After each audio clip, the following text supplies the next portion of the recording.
প্রথম দফার ভোট হচ্ছে, তো বিজেপি দাবি করেছিল পশ্চিমবঙ্গে তারা কয়েকটি আসন তারা নেবে, 22টির মতো আসন নেবে।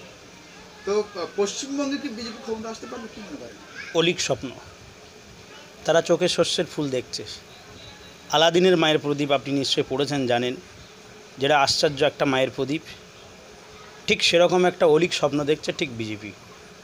এখানে মুকুল রায়, রাহুল সিনহা এবং দিলীপ ঘোষরা, তাদের যে অত্যাচার, তাদের যে মুখের লাগামহীন ভাষা, কেউ বলছে মেরে ফেল, কেউ বলছে পুঁতে ফেল, কেউ বলছে কবরে দে, কেউ বলছে শ্মশানে নিয়ে যা। এই শ্মশানে নিয়ে যা আর কবরে দে, পুঁতে ফেল, মেরে ফেল, এর বিপক্ষে কিন্তু জনগণ সোচ্চার হয়েছে। নিশ্চয়ই আজকের কোচবিহার আর আপনি আলিপুরদুয়ার ভোট হচ্ছে, প্রথম দফার ভোট, এই রেজাল্টের সাথে মিলিয়ে নেবেন। আজকের বিজেপি থেকে মানুষ যারা বিজেপি করেছিল গত বছর, তারা বলছে এ বিজেপি আর না। বিজেপির 3টে গুণ: সন্ত্রাস, গুন্ডা আর মানুষ খুন। সন্ত্রাস, গুন্ডামি আর মানুষ খুনের বিরুদ্ধে কিন্তু আপামর সারা ভারতবর্ষের মানুষ সোচ্চার হয়েছে। ভারতবর্ষের আপামর জনসাধারণ থেকে শুরু করে, বুদ্ধিজীবী থেকে শুরু করে, কৃষক থেকে শুরু করে, শিল্পপতি থেকে শুরু করে সমস্ত মানুষ কিন্তু একটা মহাজোট বেঁধেছে। 1947 সালে ভারত যেমন স্বাধীন পেয়েছিল, ব্রিটিশকে ভারতবর্ষ থেকে তাড়িয়ে দিয়েছিল, ঠিক মানুষ মহাজোট বেঁধেছে 2019 বিজেপি ফিনিশ। আমি বলবো এটা অলিক স্বপ্ন। কখনো একটা সিট বিজেপি পাবে না, আপনি দেখবেন আচ্ছা, রেজাল্টের পরে একটা সিট বিজেপি কিন্তু পাবে না। ক্ষমতায় আসার পরে তারপরে যেভাবে মুসলিম এবং আদিবাসীদের গোরক্ষণ মেরেছে, কি বলবেন বিষয়টা?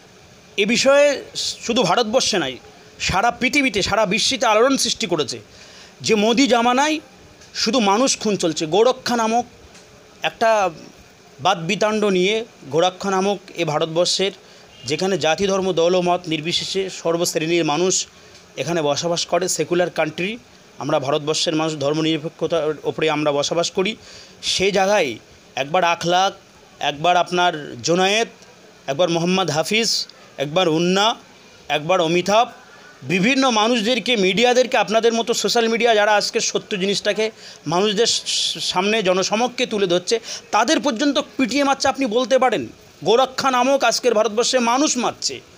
এরা হিটলারের চাইতেও কিন্তু নরেন্দ্র মোদী সরকার, নরেন্দ্র মোদী 2014 থেকে এই 5 বছরে হিটলারের চাইতে কিন্তু বেশি মানুষ নরেন্দ্র মোদীর যেমনই মেরেছে। এই যে আদিবাসী সংখ্যালঘুদেরকে যে পিটিয়ে হত্যা করা হয়েছে, এর প্রভাব ভোটে কতটা পড়বে? নিশ্চয়ই পড়বে। আজকের দলিত সম্প্রদায় থেকে শুরু করে, আজকের আদিবাসী সম্প্রদায় থেকে শুরু করে, সংখ্যালঘু ভাইরাস থেকে শুরু করে, আজকের ভারতবর্ষের মানুষ, আমি মনে করছি সমস্ত সম্প্রদায়ের মানুষ, জাতি ধর্ম দলমত নির্বিশেষে মহা একটা জোট বেঁধেছে যে আগামী 2019 এখান থেকে কিন্তু বিজেপিকে উৎখাত করতে হবে। নরেন্দ্র মোদীর জামানায় কোনো তো উন্নয়ন হয়নি, উন্নয়নের নিরেখে দাঁড়িয়ে কি হয়েছে? 2 কোটি চাকরি পেয়েছে, 15 লক্ষ টাকা পেয়েছে। আজকের আপনি বলুন, নোটবন্দির নামে মানুষদেরকে যেভাবে মার হয়েছে, যেভাবে উনি বলছে महिला को बचाना है, माँ बहन के इज्जत बचाना है। আমি নরেন্দ্র মোদীকে বলব, মোদি अच्छे दिन नहीं आने वाला है, আবার সেই দিন আমাদের ফিরিয়ে দিন। ভারতবর্ষে আমরা ভালোই ছিলাম, হিন্দু মুসলিম ঐক্যবদ্ধভাবে আমরা একই সঙ্গে বসবাস করতাম। আমরা সেই দিন আশা আমরা করছি, अच्छे দিনের আশায় আমরা নেই। পশ্চিমবঙ্গে মমতা ব্যানার্জির সঙ্গে মূলত বিজেপির লড়াই, কি বলবেন লড়াইটা কতটা সহজ? আমি ডিস্ট্রিক্ট ইমাম কোঅর্ডিনেটর হিসেবে আমি সকলকে বলবো, আমি বিশেষ করে মুসলিম সম্প্রদায়কে বলবো, আমাদেরকে মহাজোট বাঁধতে হবে। বিজেপির বিরুদ্ধে আমাদের এক হয়ে ভোটগুলো এক বাক্সে ফেলতে হবে। আমরা বিড়েলের ওপর রাগ করে কিন্তু ভুইতে ভাত খাওয়া আমি পছন্দ করি না, বা খাল কেটে কুমির আনা। আপনি দেখেছেন প্রবাদ বাক্যে খাল কেটে কুমির আনা। এখানে বিজেপিকে হারাতে সায়ন্তন বসু বসিরহাটের প্রার্থী, তার লাগামহীন মুখের ভাষা, সে বলছে গুলি কর ডাইরেক্ট বুকে, ঔরঙ্গজেব বা শাহজাহানকে গুলি কর। এ ভাবতে পারেন? ভোট মানে মানুষের মনকে জয় করা। মানুষের মনকে জয় করার নামই হলো ভোট। মানুষকে জয় করতে হবে, মানুষকে ভালোবাসতে হবে, মানুষের পাশে থাকতে হবে দেশ এবং দশের জন্য। দেশে যদি মানুষ না থাকে, মানব সম্প্রদায় সবথেকে বড়, মানুষ সবচেয়ে সবার ঊর্ধ্বে, সবার উপরে মানুষ সত্য, তার উপরে কেউ নয়। মানুষ যদি না থাকে তো ভোট আমরা কোথায় করব? দেখুন, আরেকটা বিষয়, বিভিন্ন কেন্দ্রে দেখা গেছে প্রার্থী নিয়ে একটা ক্ষোভের সৃষ্টি হয়েছে। এই বিষয়ে অনেকে বলতে ভোট ভাগ হয়ে বিজেপি জিততে পারে, তাদের উদ্দেশ্যে কি বলবেন? কোনোদিন বিজেপি জিততে পারে না।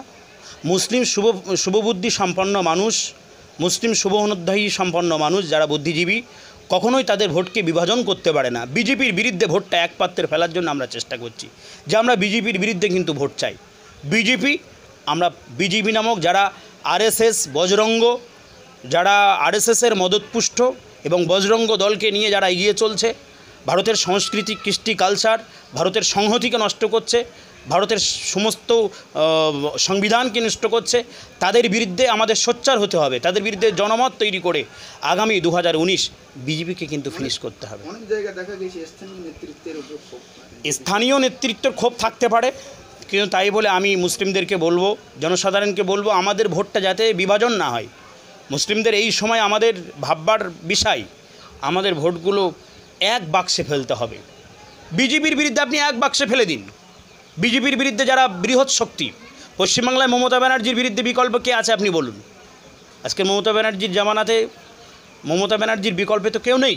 দেখুন, অনেক জায়গায় স্থানীয়ভাবে প্রার্থী এবং মানুষ, সাধারণ মানুষ একটা স্থানীয় নেতৃত্বের এবং পঞ্চায়েতে ভোট না দেওয়ার ব্যাপারে একটা ক্ষোভ চলে এসেছে। এই বিষয়ে কী বলবেন? এটা তো সেন্ট্রালের ভোট, আপনারা জানেন, এটা গ্রাম পঞ্চায়েত নয়। তো মমতা ব্যানার্জির বিকল্পে কি আছে? এখন মুখ্যমন্ত্রী মমতা ব্যানার্জিকে দেখে আমি বলবো প্রার্থীর ওপর ক্ষোভ থাকতেই পারে, কিন্তু আজকের এলাকার জনগণের ওপর, এলাকার নেতাদের ওপর ক্ষোভ থাকতেই পারে। সেই ক্ষোভকে উপেক্ষা করে জনগণকে সোচ্চার হতে হবে, তাদেরকে ঐক্য হতে হবে। আমি আমার কমিউনিটিকে বলবো ঐক্যবদ্ধভাবে এলাকার যারা নেতৃত্ব, সেই নেতৃত্বের ওপর ক্ষোভ করে আপনারা বিকল্প কোনো পন্থা বেছে নেবেন না, অন্য পত্রে আপনাদের ভোটটা দেবেন না, নষ্ট করবেন না ভোটটা, যাতে বিজেপির সুবিধা না হয়। বিজেপিকে উৎখাত করতে মমতা ব্যানার্জিকে দেখে আপনারা প্রার্থীকে জেতান, এই অনুরোধ কিন্তু আমি আপনাদেরকে জানাবো।